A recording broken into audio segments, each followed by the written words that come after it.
Here is a question. Read it carefully and think about the answer. Let us solve it step by step. Let us first understand the key concept here. SN1 reactivity depends on the stability of the carbocation intermediate formed after the departure of the leaving group. More stable the carbocation, faster the SN1 reaction. Moving on to the next step. Identify the carbocation formed from each compound upon ionization.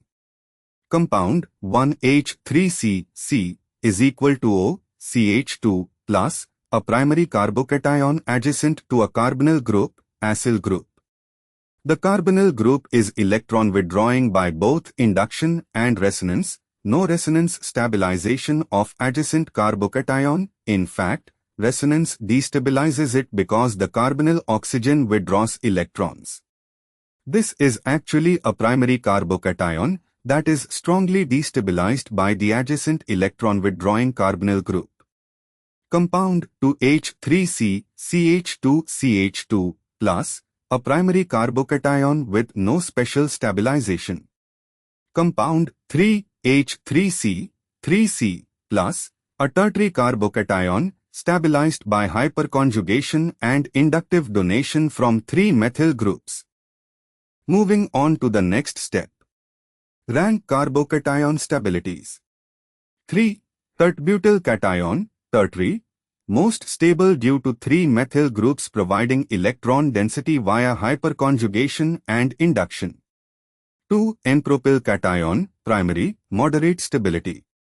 1. Chloromethyl ketone cation, primary and adjacent to electron withdrawing carbonyl, least stable, most destabilized.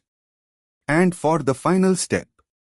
Therefore, SN1 reactivity order follows carbocation stability. 3 to 1. A. 1 to 3, incorrect, tertiary carbocation is most stable, not least. B. 1 3 2, incorrect, compound 1 forms the least stable carbocation. D. 3 1 2, incorrect, compound 1 is worse than compound 2 for SN1 due to carbonyl destabilization. Therefore, the correct answer is C. Therefore, the correct answer is option C.